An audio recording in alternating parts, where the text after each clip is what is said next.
Bonjour à toutes les frères et sœurs en Jésus-Christ dans le monde entier.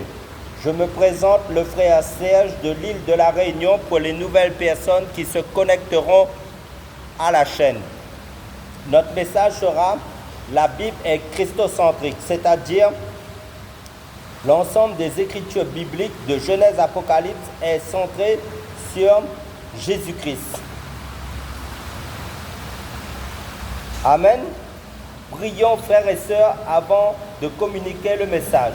Père, dans le nom du Seigneur Jésus-Christ, merci pour ta grâce, ta miséricorde, merci pour l'œuvre de la croix de ton Fils Jésus-Christ. Pour le salut de nos âmes, conduis-nous à saisir et à avoir la compréhension de ton message par ton Saint-Esprit et à la garder précieusement dans nos cœurs pour l'éternité. Amen. Comme je l'ai mentionné au début de la Bible, la Bible est christocentrique. Tout l'ensemble des écritures bibliques est centré sur Jésus-Christ.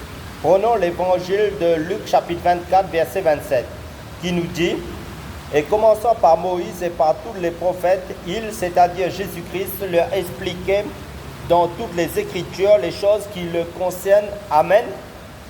Dans toutes les Écritures, il est question du Christ. Les Écritures sont christocentriques. Elles sont christocentriques car sans lui, c'est-à-dire sans Jésus-Christ, la réalité n'existerait pas. Car de lui, par lui et pour lui sont toutes choses. À lui la gloire dans tous les siècles. Amen. Selon Romains chapitre 11, verset 13. Car Jésus-Christ est le chemin, la vérité et la vie, et nul ne vient au Père que par Jésus-Christ. Et la Bible nous dit dans Colossiens chapitre 1, verset 12 à 23, « Rendez grâce au Père qui nous a rendus capables d'avoir part à l'héritage des saints dans la lumière, qui nous a délivrés de la puissance des ténèbres et qui nous a transportés dans le royaume du Fils de son amour, en qui nous avons la rédemption, la rémission des péchés. Il est l'image du Dieu invisible, le premier-né de toute la création, car en lui ont été créées toutes les choses qui sont dans les cieux et sur la terre, les visibles et les invisibles. Trône, dignité, domination, autorité, tout a été créé par lui et pour lui. Il est avant toutes choses et toutes choses subsistent en lui. Il est la tête du corps de l'Église, il est le commencement, le premier-né d'entre les morts, afin d'être en tout le premier. Car Dieu a voulu que toute plénitude habitât en lui. Il a voulu par lui réconcilier tout avec lui-même, tant ce qui est sur la terre que ce qui est dans les cieux, en faisant la paix par lui, par le sang de sa croix. Et vous qui étiez autrefois étrangers et ennemis par vos pensées et par vos mauvaises œuvres, il vous a maintenant réconciliés par sa mort dans le corps de sa chair, pour vous faire paraître devant lui saint, irrépréhensible et sans reproche, si du moins vous demeurez fondés et inébranlables dans la foi, sans vous détourner de l'espérance de l'évangile que vous avez entendu, qui a été prêché à toute créature sous le ciel, et dont moi, Paul, j'ai été fait ministre. Il, c'est-à-dire Jésus-Christ, a effacé l'acte dont les ordonnances nous condamnaient et qui subsistait contre nous, et il l'a détruit en le clouant à la croix. Il a dépouillé les dominations et les autorités et les a livrées publiquement en spectacle en triomphant d'elles par la croix. D'après l'Épître aux Colossiens, chapitre 2, versets 14 à 15. Et le livre de Corinthiens, chapitre 15, versets 1 à 4, nous dit « Je vous rappelle, frères, l'évangile que je vous ai annoncé, que vous avez reçu, dans lequel vous avez persévéré, et par lequel vous êtes sauvés si vous le retenez tel que je vous l'ai annoncé. Autrement, vous auriez cru en vain. Je vous ai enseigné avant tout, comme je l'avais aussi reçu, que Christ est mort pour nos péchés, selon les Écritures, qu'il a été enseveli et qu'il est ressuscité le troisième jour, selon les Écritures. » Amen. Alléluia. Car Jésus-Christ est le même hier, aujourd'hui et éternellement. Amen. Car nous ne nous prêchons pas nous-mêmes, c'est Jésus-Christ le Seigneur que nous prêchons et nous nous disons vos serviteurs à cause de Jésus, selon le livre de 2 Corinthiens chapitre 4 verset 5. Ayant en vous les sentiments qui étaient en Jésus-Christ, lequel existant en forme de Dieu n'a point regardé comme une proie, arraché d'être égal avec Dieu, mais s'est dépouillé lui-même en prenant une forme de serviteur, en devenant semblable aux hommes, ayant paru comme un simple homme. C'est pourquoi aussi Dieu l'a souverainement élevé et lui a donné le nom qui est au-dessus de tout nom, afin qu'au nom de Jésus, tout genou fléchisse dans les cieux, sur la terre et sous la terre, et que toute langue confesse que Jésus-Christ est Seigneur à la gloire de Dieu le Père. Alléluia, gloire à Jésus-Christ. Et le prophète Ésaïe avait prophétisé bien longtemps avant, en Ésaïe chapitre 9, verset 5, concernant Jésus-Christ, qui était un mystère avant le temps de la grâce, car un enfant nous est né, un fils nous est donné, et la domination reposera sur son épaule. On l'appellera admirable, conseiller, Dieu puissant, Père éternel, prince de la paix. Mais maintenant, dans notre temps de la grâce, Jésus-Christ, notre Dieu, n'est plus un mystère. Allons dans les profondeurs de la parole de Dieu. Descendons dans les Écritures. Dans le livre de Colossiens chapitre 1, versets 26 à 29, là, il est question de Jésus-Christ. Jésus-Christ est le mystère caché de tout homme et dans tous les âges, mais révélé maintenant à ses saints à qui Dieu a voulu faire connaître quelle est la glorieuse richesse de ce mystère parmi les païens, savoir Christ en vous, l'espérance de la gloire. Alléluia! C'est lui, Jésus-Christ, que nous annonçons, exhortant tout homme et instruisant tout homme en toute sagesse afin de présenter à Dieu tout homme devenu parfait en Christ. C'est à quoi je travaille en combattant avec sa force qui agit puissamment en moi. Car toute écriture est inspirée de Dieu, c'est-à-dire l'ensemble des écritures de la Bible est inspirée de Dieu et utile pour enseigner, pour convaincre, pour corriger, pour instruire dans la justice, afin que l'homme de Dieu soit accompli et propre à toutes bonnes œuvres. Selon 2 Timothée chapitre 3, verset 16. Et l'évangile de Luc chapitre 6, verset 40 nous déclare formellement, le disciple n'est pas plus que le maître. Mais tout disciple accompli sera comme son maître. Et la première épître de Jean, chapitre 5, verset 20 à 21, nous dit aussi, nous savons aussi que le Fils de Dieu est venu et qu'il nous a donné l'intelligence pour connaître le véritable. Et nous sommes dans le véritable en son Fils Jésus-Christ, c'est lui qui est le Dieu véritable et la vie éternelle. Amen. Alléluia. Et l'évangile de Jean, chapitre 17, verset 3, nous informe bien, oh, la vie éternelle, c'est qu'ils te connaissent, toi, le seul vrai Dieu, et celui que tu as envoyé, Jésus-Christ. Et dans la lettre à Timothée, il nous est dit, et sans contredire, le mystère de la piété est grand. Dieu a été manifesté en chair, justifié par l'Esprit, vu des anges, prêché aux gentils, cru dans le monde, élevé dans la gloire. D'après l'épître de Timothée, la première épître de Timothée, chapitre 3, verset 16. Cela nous décrit parfaitement notre Seigneur Jésus-Christ. Descendons encore plus en profondeur encore dans les Écritures saintes concernant notre Seigneur Jésus-Christ. Allons dans le livre d'Apocalypse, le livre de la Révélation, chapitre 19, versets 11 à 16, qui nous donne la révélation sur Jésus-Christ. Puis je vis le ciel ouvert, et voici parut un cheval blanc. Celui qui le montait s'appelle fidèle et véritable. Qui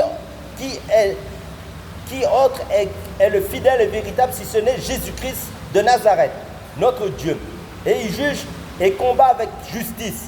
C'est lui notre justice. Ses yeux étaient comme une flamme de feu. Sur sa tête étaient plusieurs diadèmes. Il avait un nom écrit que personne ne connaît, si ce n'est lui-même. Et il était revêtu d'un vêtement teint de sang. Son nom est la parole de Dieu.